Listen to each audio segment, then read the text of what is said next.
اہل سنت زندہ باد، اہل سنت زندہ باد۔ الحمد للہ رب العالمین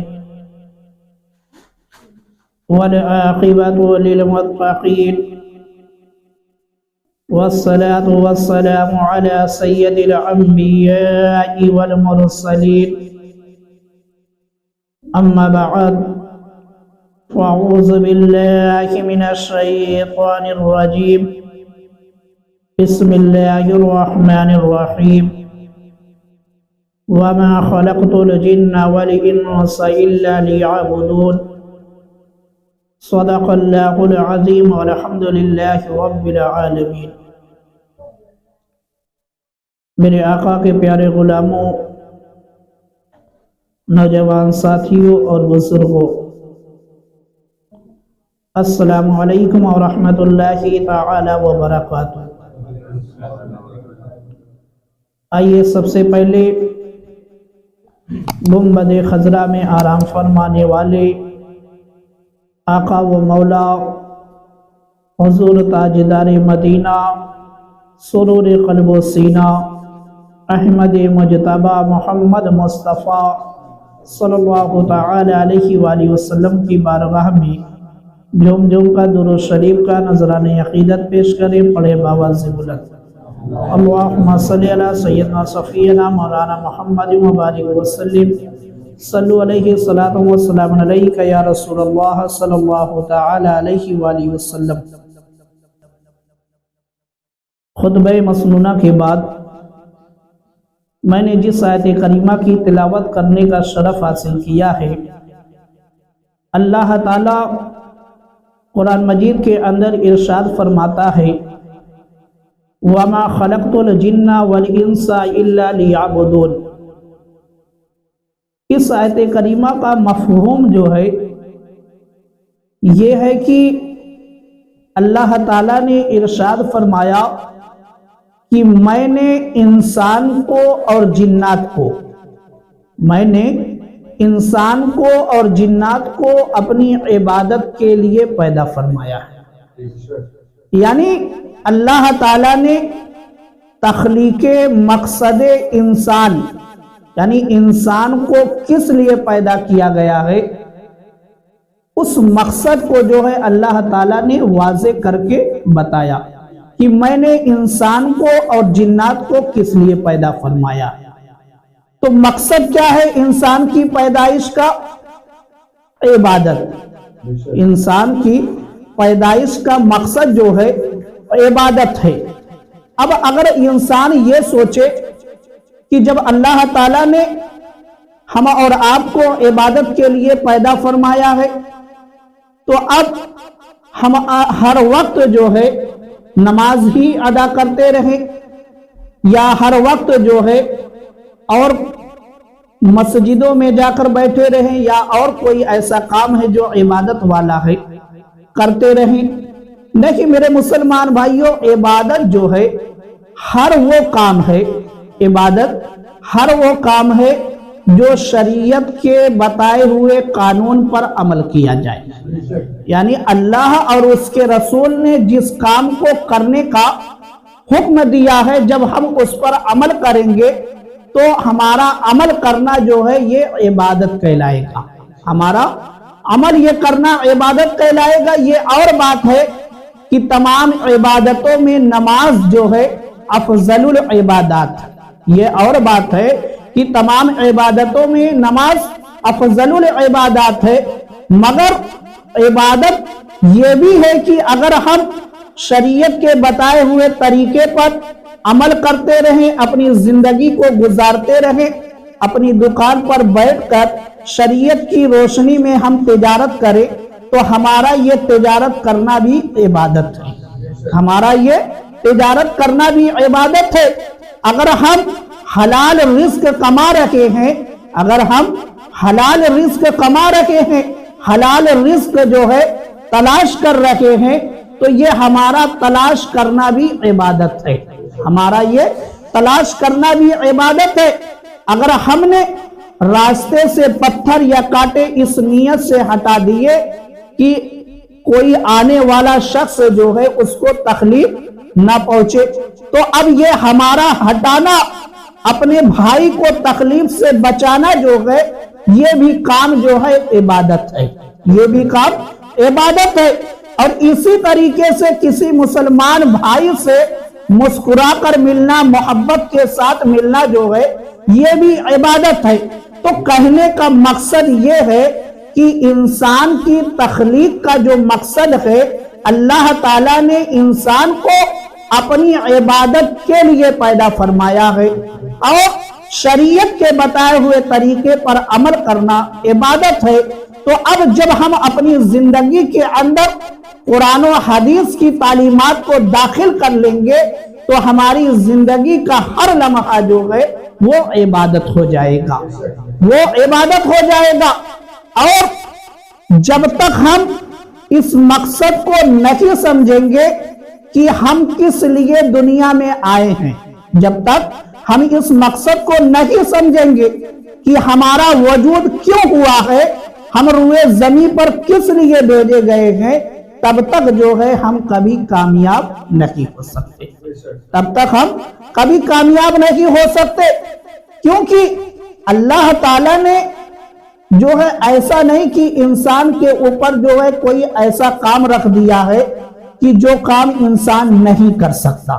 جیسے بہت سے لوگ یہ سوچتے ہیں کہ اسلام پر عمل کرنا بہت کٹھن ہے۔ کچھ لوگوں کے ذہن میں یہ سوال آتا ہے کہ اسلام پر عمل کرنا، دین اسلام پر عمل کرنا بہت ہی کٹھن کام ہے۔ نہیں میرے مسلمان بھائیوں، اسلام کا کوئی بھی قانون جو ہے ایسا نہیں ہے کہ جو انسان کی طاقت سے بڑھ کر ہو، انسان کی طاقت سے بڑھ کر ہو، کیونکہ دین اسلام جو ہے وہ فطرت ہے۔ دین اسلام انسانی فطرت کے مطابق ہے، یعنی جتنی طاقت اللہ تعالیٰ نے ہم اور آپ کو عطا فرمائی ہے، اسی طاقت کے حساب سے جو ہے ہمارے اوپر عبادت رکھی گئی، ہمارے اوپر عبادت رکھی گئی۔ اور جس کی ہمارے اندر طاقت نہیں ہے، وہ کام جو ہے ہمارے ذمے نہیں کیا گیا ہے۔ جیسے حدیث پاک کے اندر ایک روایت ملتی ہے کہ ایک مرتبہ جو ہے میرے آقا سرکار دو عالم صلی اللہ تعالی علیہ وآلہ وسلم اپنے گھر کے اندر تشریف لائے، تو میرے آقا نے کیا دیکھا کہ ایک رسی بندھی ہوئی ہے، ایک رسی بندھی ہوئی ہے۔ تو میرے آقا نے پوچھا کہ آخر یہ رسی جو ہے کس لیے باندھی گئی؟ تو بتانے والوں نے بتایا کہ یہ رسی جو ہے اس لیے باندھی گئی ہے کہ رات کے وقت میں جو ہے حضرت زینب جو ہے جب عبادت کرتی کرتی جو ہے آپ تھک جاتی ہیں تو رسی کا سہارا لے کر جو ہے آپ عبادت کرنے لگتی ہیں۔ تو میرے آقا نے فرمایا کہ اللہ تعالیٰ نے جو ہے انسان کے اوپر ایسے عمل نہیں مقرر کیے ہیں کہ وہ اپنے اوپر جو ہے ظلم کرے، اپنے آپ کو مصیبت میں مبتلا کرے، بلکہ اتنی ہی عبادت انسان کرے کہ جتنی عبادت جو ہے وہ آسانی کے ساتھ کر لے جائے۔ کیونکہ پوری رات عبادت کرنا اور روز پوری رات عبادت کرنا، یہ انسان کے اندر اتنی طاقت نہیں ہے، انسان کے اندر اتنی طاقت نہیں ہے۔ تو میرے آقا نے یہ فرما کر ہم اور آپ کو بتا دیا کہ پوری رات جو ہے عبادت کرنے کی ضرورت نہیں ہے، بلکہ تم رات کے ایک حصے میں سو جاؤ، دوسرے حصے میں اٹھ کر عبادت کر لو، تیسرے حصے میں اٹھ کر عبادت کر لو، تہجد کی نماز پڑھ لو، پوری رات کا ثواب مل جائے گا، فجر کی نماز پڑھ لو، پوری رات کا ثواب مل جائے گا۔ تو اس طریقے سے جو ہے اسلامی نظام بنایا گیا ہے، ایسا نہیں کیا گیا کہ انسان کے اوپر زبردستی جو ہے کوئی قانون مسلط کیا گیا ہو، کوئی قانون مسلط کیا گیا ہو۔ تو جب ہماری تخلیق کا مقصد اللہ تعالیٰ نے واضح کر کے بتایا کہ میں نے انسان کو اور جنات کو، میں نے انسان کو اور جنات کو اپنی عبادت کے لیے پیدا فرمایا ہے، اب اللہ تعالیٰ نے تو بتا دیا کہ ہمارا مقصد کیا ہے، ہم کس لیے روئے زمین پر آئے، مگر اب جب ہم اپنی زندگی کو اٹھا کر دیکھتے ہیں تو ہم عبادت سے بہت ہی دور نظر آتے، ہم عبادت سے بہت ہی دور نظر آتے ہیں۔ یعنی جس مقصد کے لیے ہم کو روئے زمین پر بھیجا گیا تھا، ہم اس مقصد سے دور ہو گئے، ہم اس مقصد سے دور ہو گئے۔ دنیا کی رنگینیوں میں ہم اس طریقے سے کھو گئے، اس طریقے سے کھو گئے کہ دور دور تک جو ہے نہ ہمارے دل میں، نہ ہمارے ذہن میں، نہ قرآن کی کوئی تعلیم یاد آتی ہے، نہ حدیث کی کوئی بات یاد آتی ہے۔ یعنی ہم اتنا غافل ہو گئے، دنیا کی رنگینیوں میں کھو کر ہم اتنا غافل ہو گئے، اتنا غافل ہو گئے کہ صبح سے شام تک تو ہم گناہ کرتے ہیں، مگر نہ توبہ کرتے ہیں اور نہ عبادت کی طرف جاتے ہیں، نہ توبہ کرتے ہیں اور نہ عبادت کی طرف جاتے ہیں۔ تو معلوم کیا ہوا، ہم اپنے مقصد کو بھول گئے، ہم اپنے مقصد کو بھول گئے، اور جو مقصد کو بھول جاتا ہے وہ زوال کی طرف جانے لگتا ہے، وہ زوال کی طرف جانے لگتا ہے، اور جو مقصد کو نہیں بھولتا ہے وہ ہمیشہ جو ہے عروج پر جاتا ہے، وہ ہمیشہ عروج پر جاتا ہے۔ جیسے سمجھنے کے لیے جو آج بچوں کا بھی مرکز بنا ہوا ہے، جوان بوڑھے کا بھی مرکز، توجہ کا مرکز بنا ہے، اس سے ہم سمجھتے ہیں جس کو موبائل فون کہتے ہیں،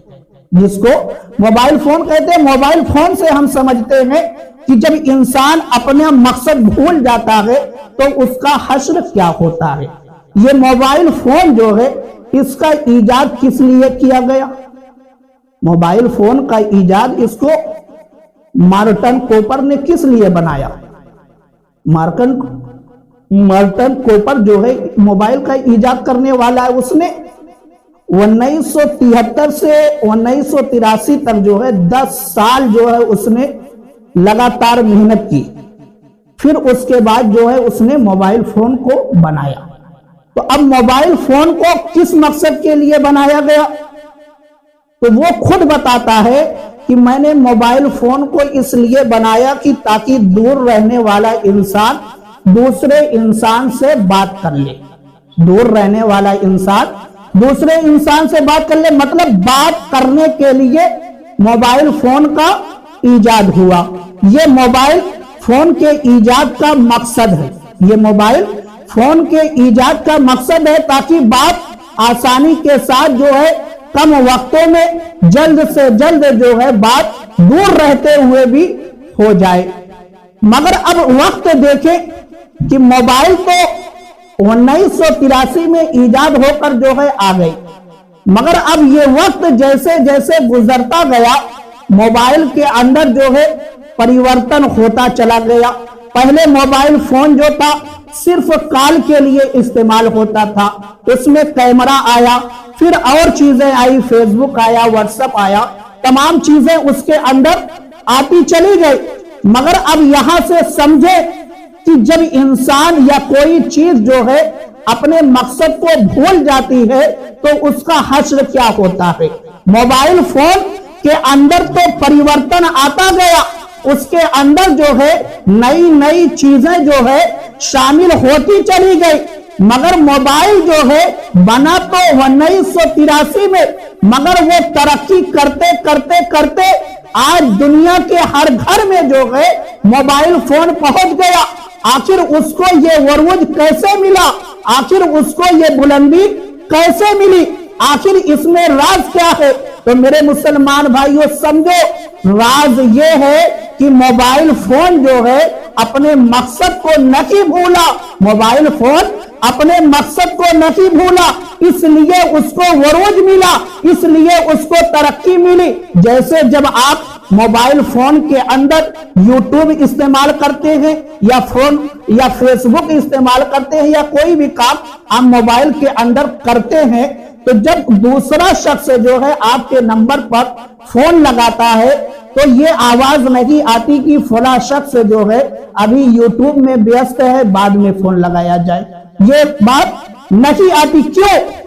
کیونکہ موبائل کا جو مقصد ہے وہ فون ہے. تمام آپشن خود بخود بند ہو جاتا ہے اور کال والا آپشن جو ہے وہ سب سے اوپر آ جاتا ہے. یعنی ہمارا یوٹیوب جو ہے وہ خود بخود بند ہو گیا, ہمارا واٹس ایپ جو ہے وہ خود بخود بند ہو گیا, ہمارا فیس بک جو ہے وہ خود بخود بند ہو گیا, اور کال والا آپشن جو ہے وہ خود بخود اوپر آ گیا. کیونکہ اس موبائل فون کو یہ معلوم ہے کہ میرا جو ایجاد ہوا ہے نہ یوٹیوب کے لیے ہوا ہے, نہ کیمرے کے لیے ہوا ہے, نہ فیس بک کے لیے ہوا ہے, بلکہ میرا ایجاد جو ہوا ہے کال کے لیے ہوا ہے. اس لیے کبھی بھی کال جو ہے نہیں رکتی ہے. تمام کام تو بند ہو جاتے ہیں مگر کال نہیں رکتی ہے. تو جب موبائل جو ہے اپنے مقصد کو نہیں بھولا تو لوگوں نے اس کو پسند کیا, اور آج دنیا کے کونے کونے میں موبائل فون پایا جاتا ہے. تو معلوم کیا ہوا کہ جب کوئی بھی چیز جو ہے اپنے مقصد کو نہیں بولتی تو اس کو عروج ملتا ہے, اس کو ترقی ملتی ہے. مگر جب ہم مسلمانوں نے اپنے مقصد کو چھوڑ دیا, اپنے مقصد کو ہم اور آپ بھول گئے کہ ہم کو روئے زمین پر کس لیے بھیجا گیا تھا, تب سے جو ہے جب آپ مسلمانوں کی تاریخ کو پڑھیں گے تو آپ کو یہ خود بخود اندازہ ہوگا کہ تب سے جو ہے ہم عروج پر جانے کے بجائے جو ہے زوال میں جاتے چلے گئے, زوال میں جاتے گئے. اور آج ہماری کیفیت یہ ہو گئی ہے کہ نہ سماج میں ہماری عزت ہے اور نہ کوئی ایسا مقام ہمارے پاس ہے کہ جس کی وجہ سے لوگ ہم کو قدر کی نظر سے دیکھیں, عزت کی نظر سے دیکھیں. مسلمانوں کو جو عروج ملا تھا سب ختم ہو گیا, سب جو ہے زوال میں تبدیل ہو گیا. وجہ کیا بنی؟ وجہ یہی کہ ہم نے اللہ اور اس کے رسول کے فرمان کو چھوڑ دیا.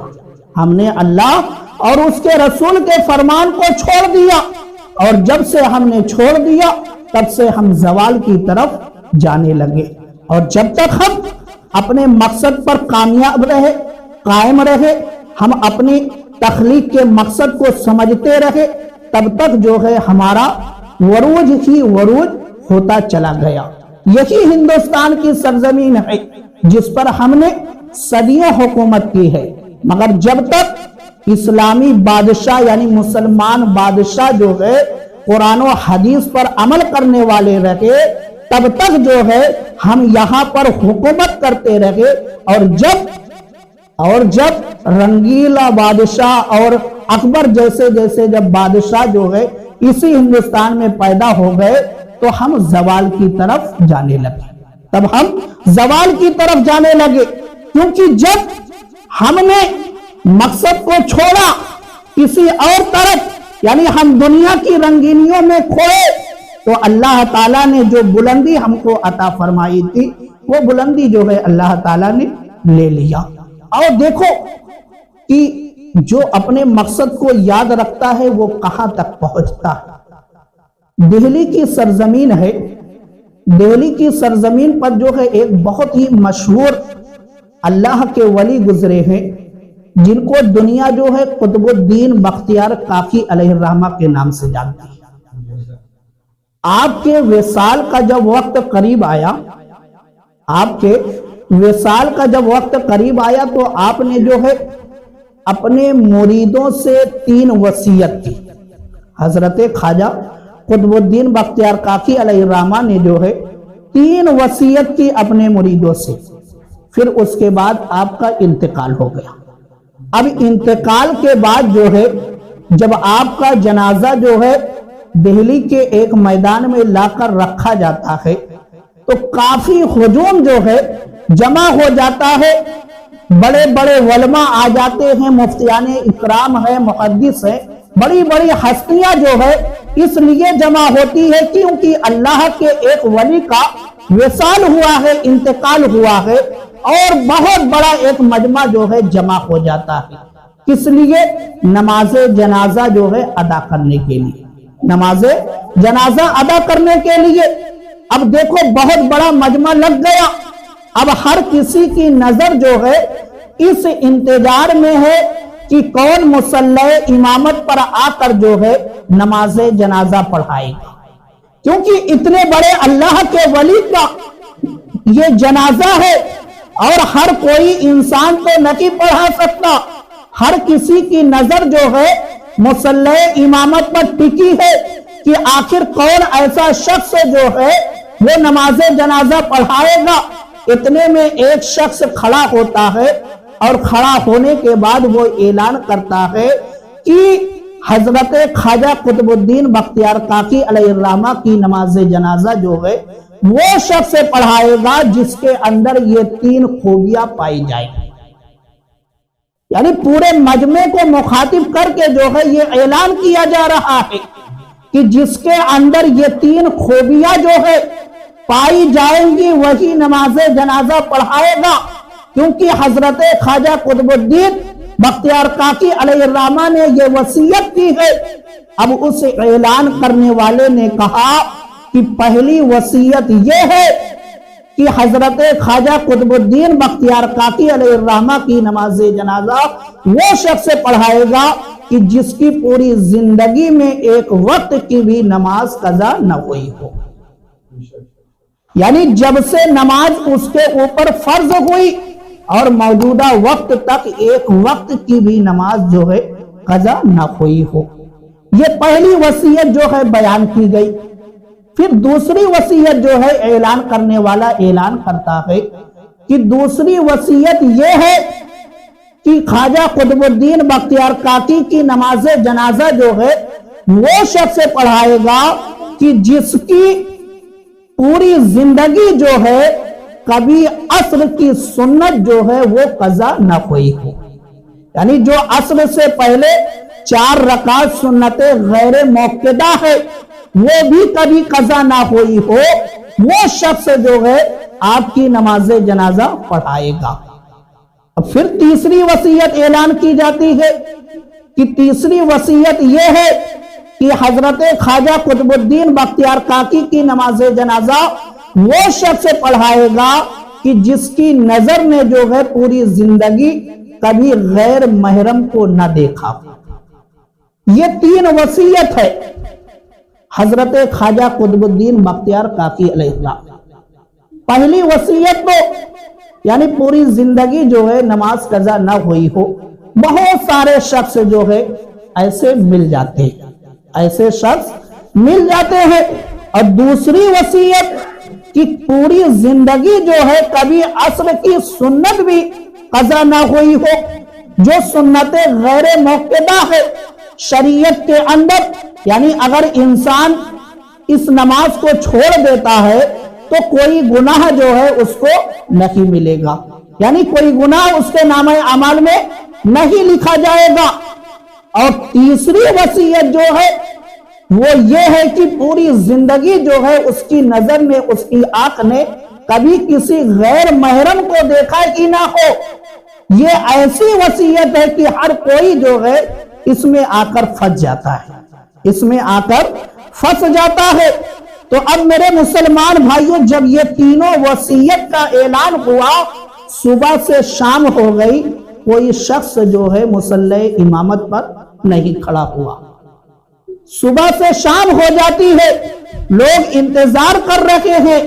کہ کوئی شخص تو مجمع سے نکل کر آئے جو یہ کہے کہ یہ تینوں وصیت جو ہے میرے اندر پائی جا رہی۔ اب دیکھو یہاں سے میرے مسلمان بھائیوں، جب شام ہو گئی، سورج بالکل ڈوبنے کے قریب جو ہے پہنچنے والا تھا، ایک شخص جو ہے گھوڑے سے آتا ہے، ایک شخص گھوڑے سے آتا ہے، اس نے اپنے چہرے پر جو ہے نقاب ڈال رکھا ہے، اور جنازے کے قریب آنے کے بعد جو ہے وہ اپنے گھوڑے سے اترتا ہے، اور اترنے کے بعد کہتا ہے کہ صف جو ہے سیدھی کی جائے، میں نماز جنازہ پڑھاؤں گا، سب بنائی جائے، میں نماز جنازہ پڑھاؤں گا۔ اب دیکھو میرے مسلمان بھائیوں، اتنا بڑا اعلان آنے والے شخص نے کیا کہ میں پڑھاؤں گا، تو لوگوں نے فوراً